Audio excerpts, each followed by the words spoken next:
그래서 저희 오늘 이제 역대상 12장을 함께 보실 텐데 함께 그 38절에서 40절 읽어 보셨으면 좋겠습니다. 그래서 역대상 12장 38에서 40절 이게 마지막 부분입니다.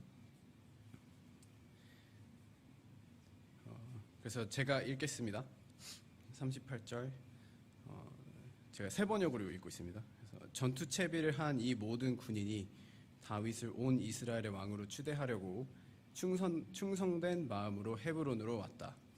그 밖에 남은 이스라엘 사람도 모두 다윗을 왕으로 추대하는 데 뜻을 같이 하였다. 그들의 동족이 음식까지 마련하여 주어서 그들은 거기에서 다윗과 함께 사흘을 지내며 먹고 마셨다. 또 그 근처에 있는 이사갈과 스불론과 납달리에서도 사람들이 음식물을 나귀와 낙타와 노새와 소에 실어왔다. 밀가루빵과 무화과 빵과 건포도와 포도주와 소와 양을 많이 가져오니 이스라엘의 기쁨이 넘쳤다. 아멘. 네. 그래서 이번 역대상 12장은 11장과 연결이 되어지는 부분인데 사실 10장과도 쭉 연결이 되고 있습니다. 그래서 10장에서는 사울 왕이 죽는 장면이 나오고 이세 아들 다윗에게 왕권이 넘어가는 그런 설명이 있었고 11장에서는 이스라엘의 장로들이 다윗 왕을 헤브론에서 기름을 부어 왕으로 삼는 장면이 나오고 여부스 족속이 점령하고 있었던 예루살렘을 점령하는 얘기가 나오고 또 다윗의 용사들에 대한 설명이 쭉 나옵니다. 그리고 이제 오늘 보시게 될 12장은 다윗에게 찾아온 사람들과 용사들에 대한 설명이 또 나오고 모든 이스라엘이 모여서 그를 왕으로 추대하는 모습이 나옵니다. 그래서 이스라엘 사람들은 그들의 뜻을 다하여 다윗을 왕으로 인정하고 기쁨으로 함께 먹고 마시는데요. 그래서 오늘 이 내용들을 보면서 함께 다루고 싶은 두 가지 주제 및 기도 제목은 첫 번째로는 각자의 마음의 중심을 돌아보고 내 마음속에 하나님의 뜻에 순종하는 데 기쁨이 있는지 한번 보셨으면 좋겠고, 그리고 또 두 번째로는 하나님과 친밀한 관계 안에서 하나님의 선하심을 맛보아 그분의 권위를 인정하면서 순종의 길까지 나아가도록 한번 기도하셨으면 좋겠습니다. 그래서 일단 저도 이제 역대기에 대해서 쭉 이제 공부를 하기 시작했는데 이미 추목사님께서 설교로 이제 언급하신 부분이긴 한데 역대상의 저자는 그 유다 족속과 다윗 왕조에 집중하고 있습니다. 그리고 다윗과 솔로몬이 상당히 강조되어 있습니다. 왜냐하면 아시다시피 주 독자가 그 포로로 잡혀갔다 돌아온 사람들이고 그리고 또 그 저자는 성전에 대해서 또 굉장히 중요하게 다루거든요. 그래서 보시면 다윗과 솔로몬은 이스라엘 전체를 다스렸던 왕들이고 또 성전 건축의 기초를 닦고 이제 그 건축을 시행했던 그 왕들입니다. 그래서 강조가 되고 있는데 흥미롭게도 역대기에는 솔로몬의 나중에 배교했던 모습과 또 다른 이단 그 산당을 지었던 그런 부분들은 강조되지 않았고요. 그리고 성전을 건축한 것에 집중되어져 있습니다. 그리고 다윗에 대해서도 그가 안 좋게 보여지는 얘기들이 많이 빠져 있습니다. 그래서 그 도망자로서 그 살았던 삶의 상세한 내용들, 그리고 바세바와의 간음, 우리아를 살인했을 때, 그리고 그가 노쇠하였을 때 그 신체적인 연약함 같은 부분들은 나와 있지 않습니다. 그렇다고 해서 다윗이 죄가 없다라고 그렇게 말하진 않습니다. 예를 들어서 역대상 22장 8절을 보시면은 다윗이 성전을 짓지 못한 이유는 이제 손에 피를 너무 많이 흘렸다라고 그렇게 얘기하고 있고 28장 3절에서는 이제 제가 그냥 심플리파이 했는데 전쟁을 하는 사람이라고 싸우고 막 사람들과 이렇게 전쟁을 하고 그렇기 때문에 라고 설명이 되어져 있습니다. 아무튼 역대상 10장에서 12장들까지 거기에 설명되어지는 부분은 다윗의 신분이 이제 상승되는 죄송합니다 부분인데 여기에서 다윗이 이제 그 유다 족속으로서 유다 민족의 한 명으로서 하나님의 선택 아래에 은총을 받은 것을 설명하고 있고 또 다윗의 지지자들이 처음에 그 굴에 있을 때서부터 점점 늘어나서 나중에는 모든 지파들 므낫세 반 지파까지 언급이 되면서 그 다윗을 지지했던 부분이 강조되어 있습니다. 그리고 이제 다음 주에 다뤄지겠죠. 그 13장에서는 이제 그 바로 언약궤를 이제 예루살렘으로 가져오면서 그 성전을 위한 세팅이 이렇게 강조되는 모습이 나오고요.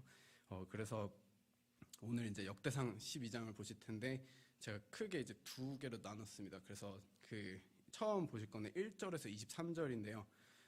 거기에는 그 다윗에게 찾아온 사람들에 대한 설명이 또 나옵니다. 그래서 이 사람들을 네 그룹으로 나눌 수 있는데 그들은 이제 헤브론에서 다윗이 왕위를 받기 전에 그때 모인 사람들로 보여집니다. 그래서 이제 여기도 이제 두 세팅이 있는데 그 8, 9절을 보시면 아시다시피 사울을 피해서 그 광야에 있는 요새로 다윗을 찾아간 케이스가 있고 그 다음에 나중에 이제 블레셋 왕 아기스에게서 받은 시글락이라는 그 땅이 있는데 거기에 다윗이 도피하고 있을 때 찾아갔던 사람들이 있습니다. 그래서 그거는 이제 21절 하고 1절 이렇게 나와 있고요. 그래서 이제 네 그룹을 말씀드리면 첫 번째로는 그 시글락에 있던 다윗에게 온 베냐민 집안 사람들 그 1절에서 7절 이렇게 있고요. 그 다음에 8절에서 15절 갓지파 사람들이 나오고 그 광야에 있던 요새로 다윗을 찾아왔던 케이스가 나오고요. 그 다음에 16절에서 18절 요새로 이제 다윗을 찾아온 베냐민 지파와 유다 지파 사람들 있고 네 번째는 블레셋과 이스라엘이 맞붙기 전에 다윗이 이제 블레셋 사람들이 뭐 나중에 우리 뒤통수를 치면 어떻게냐 이러면서 이제 돌려보내거든요. 그래서 그때 므낫세 지파에서 이제 다윗과 합류한 경우 그게 19절에서 22절에 나와 있습니다. 그래서 이렇게 네 그룹이 있는데 첫 번째 그룹은 그 시글락에 있던 다윗에게 온 베냐민 지파 사람들인데 이 시점에서는 이제 그 가드 왕 아기스라고 해서 블레셋 사람인데 그 다윗이 이제 그 시글락이라는 도시를 받습니다. 이게 사무엘상 27장과 함께 가고요. 그래서 그 다윗이 헤브론에서 기름 부으심을 받기 전이라서 역대상 11장 1절에서 9절보다 전 시점을 얘기하고 있습니다. 그래서 사무엘상 27장에 보시면 그 이제 다윗이 사울 왕에게 이제 죽겠다 이렇게 생각을 하는 부분이 적혀 있고요. 그래서 이제 살 길은 이제 블레셋 사람의 땅으로 망명하는 게 그것뿐이다라고 생각해서 그 아기스라는 사람에게 찾아갔다고 나옵니다. 그래서 그때 이 지방 성읍을 달라고 요청을 해서 그 시글락이라는 땅을 받아서 그곳에서 거주를 했고 이스라엘과 적대적이었거나 원래 그 몰아냈어야 했던 그 아말렉, 그술, 그 기르스 족속 사람들을 이제 공격하는 모습을 보여줍니다. 그래서 그가 그 족속들을 공격할 때 한 명도 살려두지 않았다고 그렇게 적혀 있는데 꽤 무자비하죠. 근데 그 이유가 이제 다윗이 그들을 공격하고 돌아왔을 때 이제 아기스 왕한테는 내가 유다의 남쪽을 갔다 왔다, 거길 공격했다 이렇게 하고 여라무엘의 남쪽, 그 유다 남쪽 그쪽 겐 족속의 남쪽 지역 여기를 이렇게 털었다라고 그렇게 거짓말을 했기 때문에 이제 누군가가 그쪽에서 살아남으면 이제 증인으로 이제 다윗이 거짓말을 했다는 게 탄로가 나잖아요. 그래서 이제 무자비하게 그 다 한 명도 남기지 않고 죽이는 모습을 보여주고요. 아무튼 이제 그 시글락에 있던 다윗을 찾아온 그 베냐민 지파 거기서 이제 그 23명의 용사들이 나오는데 그 베냐민 지파 하면은 그 왼손잡이였다는 게 여기저기 나오는데 여기서도 그 양손을 썼다고 하는 게 사실은 왼손잡이였기 때문에 어쩔 수 없이 오른손도 쓰게 돼서 양손잡이가 되었다라고 그렇게 찾아보니까 나오더라고요. 그래서 그런 베냐민 지파에서도 다윗을 지지하러 왔던 거죠. 그래서 그 이 사울이 베냐민이잖아요. 그래서 사울의 지파 사람들이었는데 그들도 이제 다윗을 지지했던 거죠. 그래서 그런 부분들을 이제 저자가 알리고 있습니다. 베냐민 지파 사람들까지도 이렇게 사울이 아니라 다윗에게 갔다는 부분. 그래서 여기 명시된 사람들의 이름이 굉장히 생소하다라고 제가 찾아본 내용들에서는 나왔는데, 근데 그 아스마웻이라는 사람은 역대상 그 11장 전장 거기 33절에 나왔던 사람이 가능성이 있다라고 그렇게 적혀 있었고요. 그리고 두 번째 그룹은 그 8절 15절에서 그 갓지파 사람들이 나오는데 갓지파 사람들은 그 역대기에 잘 언급되지 않지만 여기에는 그 광야에 있던 다윗을 그 찾아왔다는 내용으로 그렇게 나타나고요.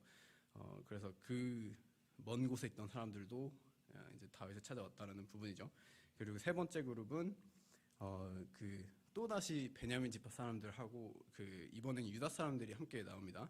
그래서 그 남유다를 형성한 그 두 지파가 함께 나오는 모습이 이렇게 역대기에서 나타나고요. 자주 나타나고 여기에서는 그 아마세라는 30인의 우두머리의 이름만 나타나는데 그가 대표격으로 이제 하나님의 영에 사로잡혀서 이제 하나님께서 다윗을 돕고 있고 그들은 다윗의 부하가 그 되리라고 그렇게 말하는 부분이 있고 그리고 나서 그들은 이제 장관 역할들을 하게 됩니다.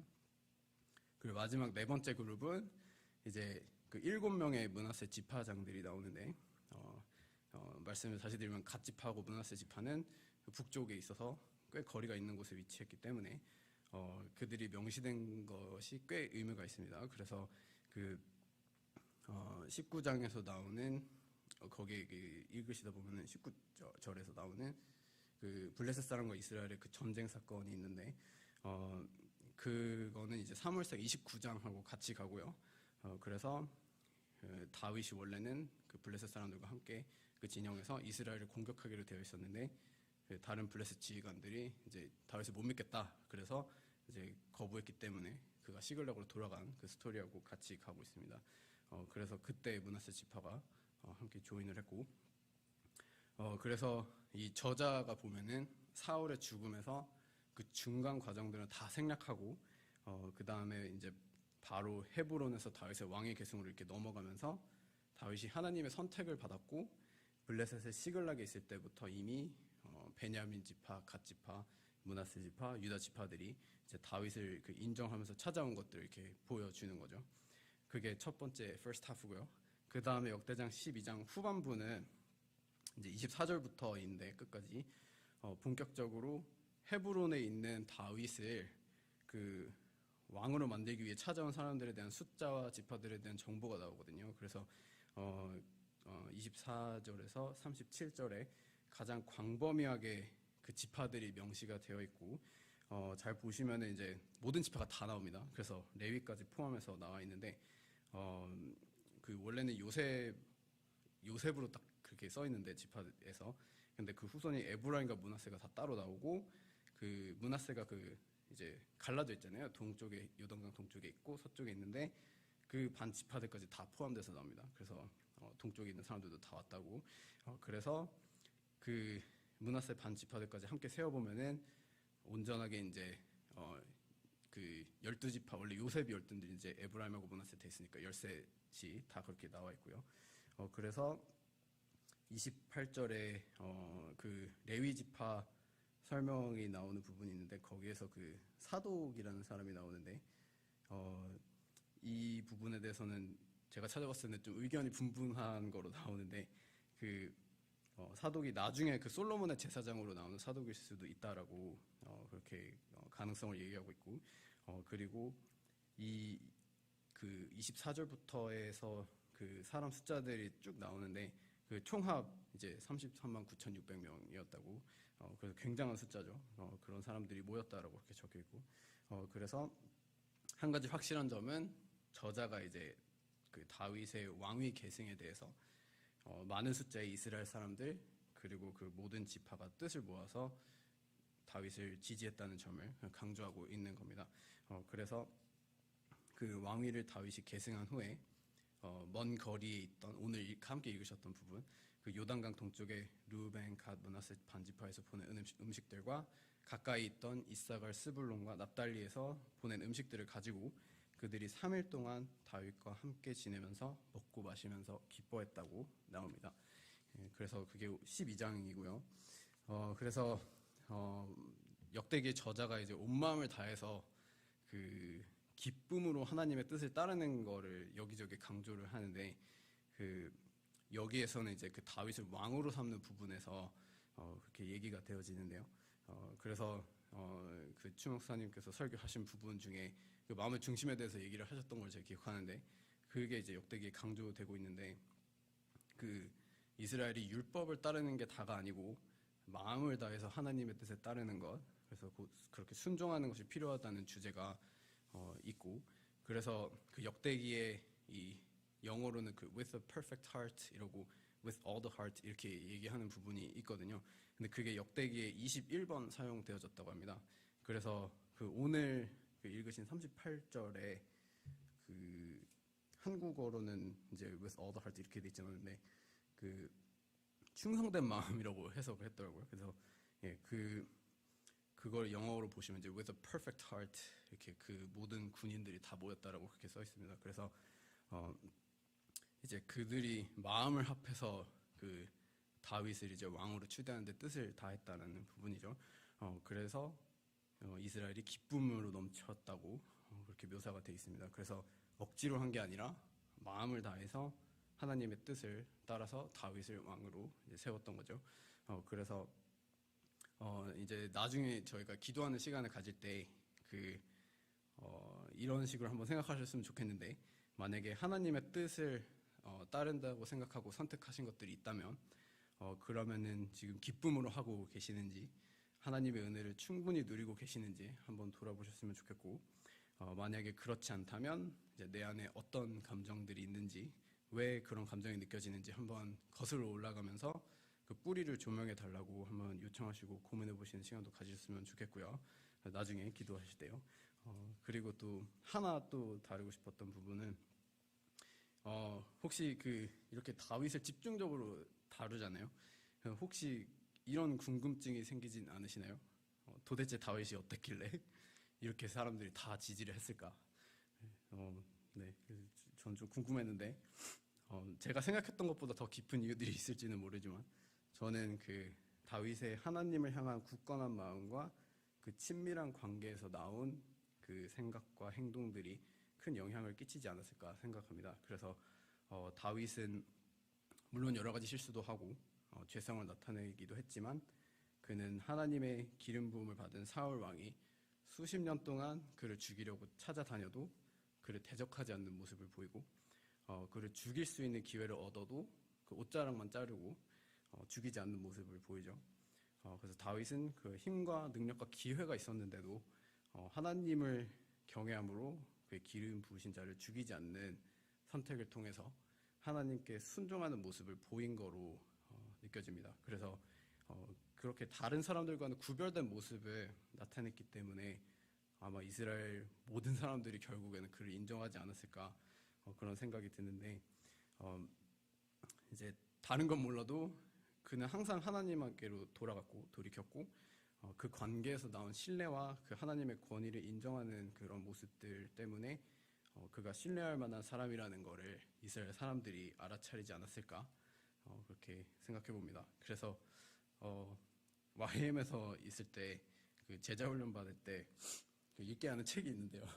아마 디체스 받으셨으면 다 읽어보셨을 텐데, 그 세왕 이야기라고 있습니다. 되게 조그만 책인데 그 사울 왕과 다윗 왕 그리고 이제 압살롬 세 사람의 이야기가 나오는데 참 작은 책인데 저는 그 책을 읽으면서 굉장한 거부감이 들었었거든요.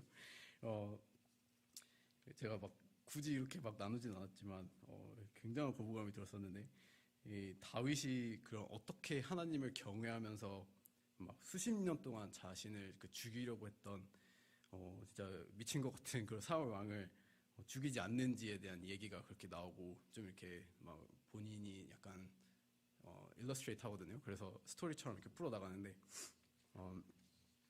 네, 말씀드렸듯이 저는 뭐 상세한 내용을 나누지 않겠지만 되게 좋아하지 않아 온 책입니다. 그래서 그 책에서 나오는 순종이나 권위에 대한 개념도 되게 거부감이 많이 들었었고, 이제 그렇게 미쳐서 자신을 수십 년 동안 죽이려고 쫓아다니는 사울 왕을 건드리지 않는 거예요, 다윗이.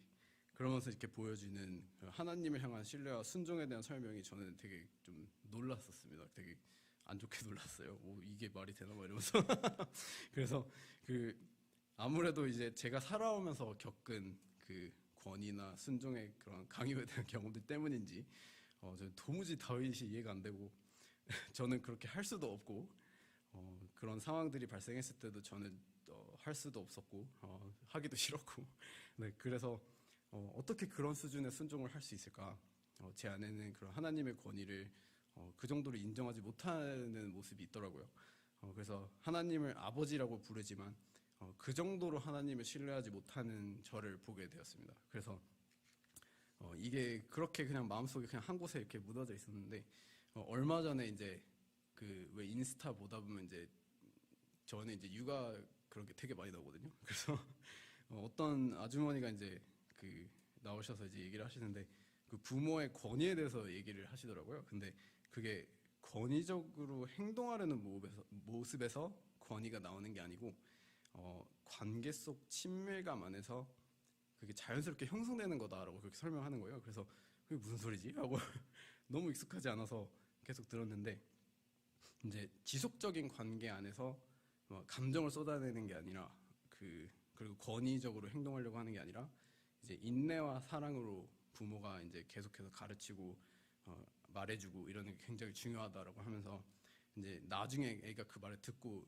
기억하고 있다가 그걸 실제로 따라 해보거나 시키는 대로 해보거나 아니면 그 반대로 또 해보거나 그러면서 부모님이 말씀하신 게 좋은 거였구나라는 그런 것들을 조금씩 깨달아가면서 그러면서 아이가 점점 자연스럽게 부모의 권위를 인정하기 시작하고 거기에서 권위가 형성이 되고 이제 신뢰하면서 그렇게 또 순종하기 시작한다라고 하더라고요.